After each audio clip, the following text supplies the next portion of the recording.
candidato de Izquierda Unida a la Junta de Castilla y León, José Sarrión, visita el Café Televisión. Lo hace después de que hace unos días se impusiera un histórico de la formación como José María González.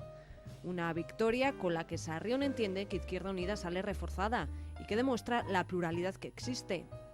La organización se renueva así de cara a las próximas elecciones y con un discurso que se centrará en la lucha contra la despoblación, las medidas de apoyo al cooperativismo y la apuesta por la reforma fiscal. Sarrión asegura que los ciudadanos están cansados del bipartidismo y por eso se muestra optimista, afirmando que el cambio en esta comunidad es posible. El profesor universitario también adelanta que a nivel municipal no está todo dicho y que habrá un referéndum en el que los militantes decidirán si apoyan o no a Ganemos. Un café televisión en el que finalmente José Sarrión se muestra a favor de la lucha institucional, pero siempre ligada a la lucha en la calle.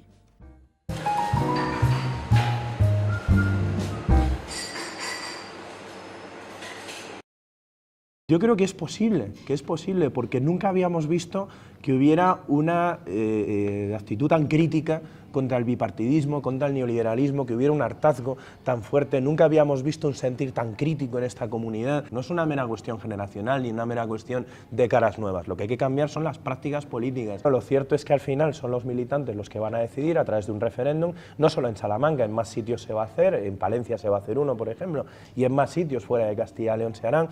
Y serán los militantes los que decidan cuál es la fórmula con la que quieren ir a las municipales. Si mañana Izquierda Unida le ofrecieran una mayoría absoluta, digamos, en un parlamento, pero a cambio las calles estuvieran vacías, yo no la querría. En estas primarias yo creo que Izquierda Unida sale reforzada, porque lo que hemos hecho es exteriorizar a la gente varias cosas. Primero, que somos plurales, que somos una fuerza con distintas caras, pero al mismo tiempo que compartimos un programa. Es decir, el hecho de que yo haya ganado a José María González en estas primarias no implica un cambio en el programa de Izquierda Unida, porque el programa de Izquierda Unida no es el programa de un candidato. Yo no traía un programa contra el otro. El programa ni siquiera es de la dirección, el programa es de la militancia, es de la gente que participa en el proceso de elaboración programática que se inicia ahora y de los movimientos sociales que participan en él. Por lo tanto, en ese aspecto no es una transformación de los contenidos son los de Izquierda Unida desde su fundación, es decir, el planteamiento de lucha contra el neoliberalismo, contra el bipartidismo, de condena a las reformas antisociales, de reforma para construir un nuevo país con un modelo productivo sostenible, con una autonomía económica, etcétera, ¿no?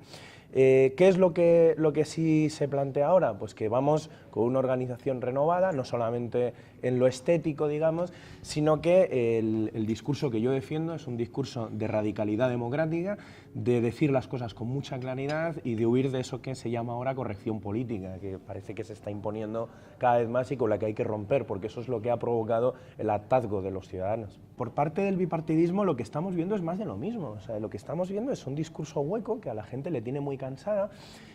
Hoy en el debate sobre el Estado de la Nación vamos a verlo, pero todo apunta a que el discurso que se está manejando desde el Partido Popular es el discurso de la recuperación, una recuperación falsa, porque se está hablando de recuperación desde el punto de vista de una serie de cifras macroeconómicas que pasan por el pago de una deuda que es una deuda ilegítima, una deuda injusta, no porque la llame yo, sino porque en economía se llama así, las deudas ilegítimas, ¿no? O deuda execrable. Y se ha priorizado el pago de la deuda, una deuda que no nos corresponde a nosotros pagar, por encima de los derechos sociales y de los derechos públicos. Y entonces ese discurso de recuperación que se nos está vendiendo es un discurso falso que no se corresponde con la realidad de los 500 desahucios diarios o con la realidad de los 6 millones de parados que hay en nuestro país. Las encuestas están bailando, vivimos en un momento excepcional, es decir, cómo era el país hace un año, era de una manera, cómo era el país en mayo, cómo era en septiembre y cómo es ahora, es decir, de un mes para acá otra vez las encuestas han vuelto a bailar, ¿no? Con lo cual hasta el 24 de mayo no hay nada escrito, aquí vamos a tener 3 meses muy interesantes, ¿no? Yo creo que es posible porque nunca habíamos visto que hubiera una actitud tan crítica contra el bipartidismo, contra el neoliberalismo, que hubiera un hartazgo tan fuerte. Nunca habíamos visto un sentir tan crítico en esta comunidad, nunca habíamos visto tantos jóvenes en la calle, nunca habíamos visto tanta pasión por la discusión política, que es algo extraordinario. Es decir, tú entras en los bares y ya no se está hablando solo de fútbol, se está hablando de política, se está hablando del debate sobre el estado de la nación. Es decir, eso es una cosa que es extraordinaria y aquí pueden pasar muchas cosas. Y en ese marco, pues efectivamente hay una posibilidad muy seria de que las fuerzas que estamos en contra del bipartidismo y del neoliberalismo, no solamente Izquierda Unida, tengamos una mayoría. Es decir, podría producirse, ¿no? No lo sé, yo no voy a jugar a ser adivino, pero desde luego hay que prepararse para esa posibilidad. Y nosotros el discurso que estamos lanzando es un discurso de gobierno, es decir, no ya un discurso solamente crítico, sino de que estemos preparados, porque lo que necesita el país es una alternativa de gobierno para desmontar el neoliberalismo en Castilla y León y en el país. Lo primero que hay que hacer es una reforma fiscal, porque lo primero que hay que hacer es dotar económicamente a una serie de reformas que pasan, primero, por crear medidas de apoyo al cooperativismo y a la economía social. Es decir, el cooperativismo es un modelo económico que se fija al territorio, a diferencia de las grandes transnacionales que en cuanto pueden vienen atraídas por los costes laborales e inmediatamente en cuanto hay costes laborales más baratos en otro sitio desaparecen. Frente a ello hay que defender el cooperativismo, hay que defender la economía social, que es aquella que se dedica a la contratación de los sectores en riesgo de exclusión social, y además hay que trabajar a favor de un plan que estamos elaborando, Izquierda Unida, que ha defendido mucho Alberto Garzón, que es el plan del trabajo garantizado. Es decir, hay que invertir eso que antes se llamaba pleno empleo, dirigirlo desde los poderes públicos, que la inversión económica consista en crear puestos de trabajo diseminados estratégicamente por las zonas más deprimidas de la región, que no son pocas, para crear empleo que se fije allí al territorio. Y de la misma manera esto tiene que ir ligado a un plan de defensa de los servicios públicos en las zonas rurales, ¿no? Y no tan rurales. Fijémonos lo que ha pasado en Salamanca el domingo, que es una inmensa rebelión ciudadana en contra de unos recortes absolutamente repugnantes, ¿no? Que hacen que algo tan de lo que estábamos tan orgullosos como es la sanidad pública española está empezando a degradarse a pasos agigantados, ¿no? Esa apuesta hay que hacerla, y en el campo mucho más, porque hay zonas de Castilla y León donde para tener un pediatra tienes que hacer 100 kilómetros. ¿Quién tiene un hijo en esas condiciones o una hija, ¿no? Esos son planes prioritarios. Yo no creo que haya un problema generacional en política, aunque parece que está de moda plantearlo así. Yo creo que hay un problema de ideas en política. Es decir, aquí hay un sector de la política, que es el Partido Popular y el Partido Socialista, que lo que han hecho es vendernos una economía neoliberal, trabajar a favor de los poderes fácticos que mandan en el mundo, el FMI, de la Troika, del Banco Mundial, de los poderes del IBEX 35, del poder financiero que manda en España y en Europa, del Banco Central Europeo, y también el Partido Socialista, bajo un falso ropaje de izquierdas, que por cierto esto es terrible porque lo que ha hecho es ensuciar la palabra izquierda ante la ciudadanía.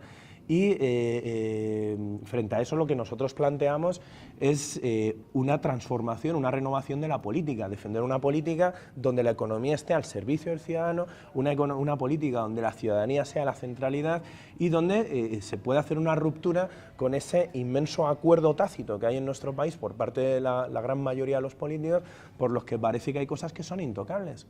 ¿Por qué la monarquía es intocable? Primera cuestión. ¿Por qué el pago de la deuda está por encima de los derechos sociales, como marca la propia Constitución, gracias a una reforma de la misma pactada entre el Partido Popular y el Partido Socialista?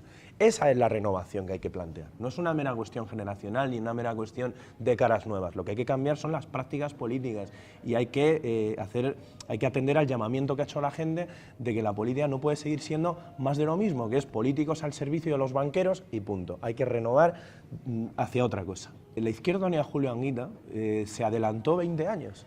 Es decir, lo que planteó la Izquierda Unida de 1986 era, primero, que la política no podía ser territorio de los políticos profesionales, y por eso creó una cosa que eran las áreas de elaboración colectiva, que eran las que elaboraban la política, no las direcciones, ¿no?, sino las áreas, que eran abiertas, que no había que estar afiliado para participar en ellas.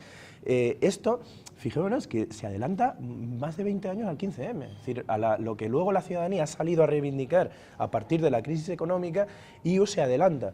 Y quizás su pecado está en que lo hizo demasiado pronto, pero yo creo que precisamente por eso hay que reclamar ese espíritu fundacional. Esa Izquierda Unida que anunció lo que iba a pasar con la reconversión industrial, la Izquierda Unida que se puso a Maastricht muchas veces incluso a costa de su propio voto, porque había una moda en España que hablaba de que Europa nos iba a solucionar los problemas, porque íbamos a entrar en el club de los ricos y que por lo tanto había que defenderlo. Y nosotros, la Izquierda Unida en aquel momento, se opone al Tratado de Maastricht, a veces perdiendo voto, que es algo digno de estudiar, ¿no? Cómo una fuerza política fue capaz de renunciar a sus propios beneficios electorales a cambio de decirle la verdad a la gente, que es lo que nos definía. Yo creo que ese es el tipo de regeneración que se está pidiendo hoy en política y por eso lo estamos reclamando con tantísima fuerza. Además de que esa es la Izquierda Unida que nos hizo sentir tan orgullosos y que creemos que es lo que la gente está deseando, ¿no? Hemos empezado a razonar como si hubiera unos ciudadanos, por un lado, una ciudadanía, y por otro lado están los políticos.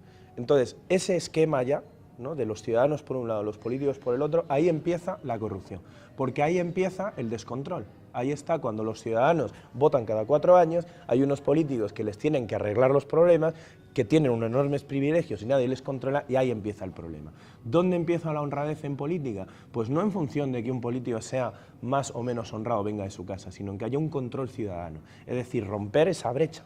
Que los ciudadanos, para eso hace falta mecanismos de democracia participativa y hace falta que la gente se implique. El político, esto lo dice muchas veces Julián Guinda y yo creo que es importante recordarlo, el político se corrompe, sí, pero el pueblo que lo permite también tiene parte de su culpa, porque lo que no puede es estar cada 4 años votando y esperar que el otro le solucione los problemas, no. El pueblo tiene que ejercer una función de control, una función de movilización en las calles, tiene que participar, tiene que controlar. Eso es fundamental para acabar con eso, para que no estemos esperando, ¿no?, como tú decías, que aparezca un político buena gente, honrado y tal. No, no esperemos que venga esa gente. Entremos en política los ciudadanos, controlemos eso y cambiemos un poco el sistema de representación que tenemos ahora para hacerlo más profundo y evitar lo que está pasando. Es verdad que el Consejo Político Provincial de Salamanca planteó la ruptura con Ganemos en un momento determinado, pero eso ha cambiado.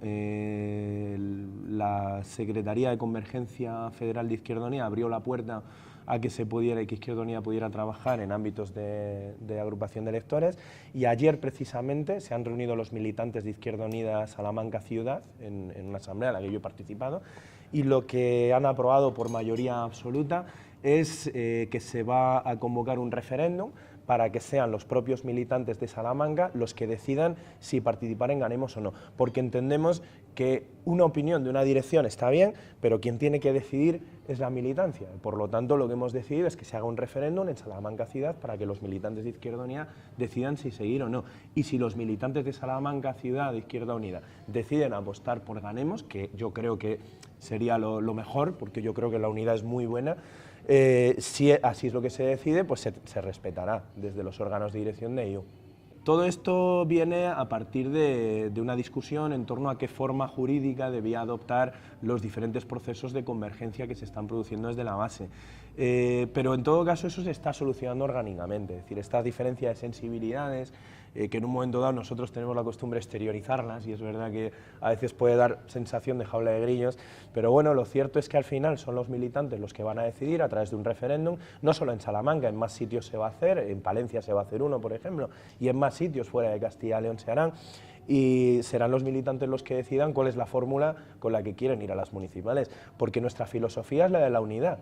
A nosotros creemos que el país lo que está pidiendo es una gran convergencia política y social para dar una alternativa al bipartidismo y al neoliberalismo, que es lo que los ciudadanos están reclamando. Entonces nosotros lo que tenemos que hacer es facilitarlo lo más posible.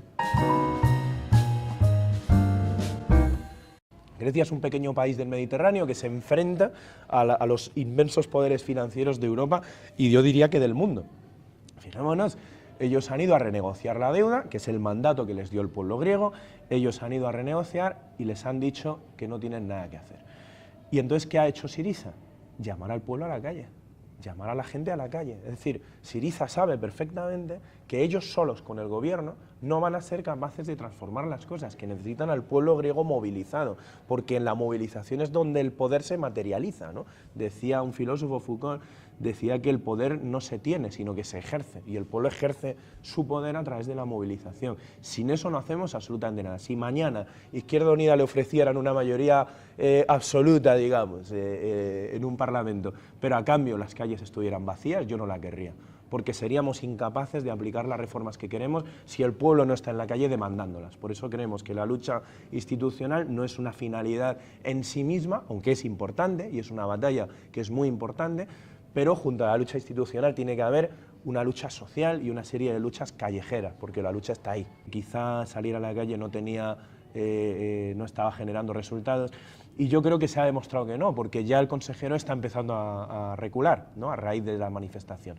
Después de haber dicho que lo que estaba haciendo era estupendo y que no había ninguna marcha atrás, a partir de las 15.000 personas de este domingo ya empieza a haber una marcha atrás. Yo creo que eso es extraordinario y que hay que mantener la presión y hay que defender a los trabajadores y las trabajadoras del hospital que han anunciado encierros, que han anunciado que van a mantener la presión, porque no están luchando solo por sus puestos de trabajo, están luchando por un servicio público para todos los ciudadanos y ciudadanas. Yo creo que eso la gente lo ha entendido perfectamente. Entonces hay que mantener esa presión, hay que mantener la lucha ahí. Históricamente ha habido dos grandes formas de entender la Iglesia, dos grandes formas de entender el cristianismo. Una era la de la Iglesia, digámoslo así, de los de arriba, digamos, ¿no?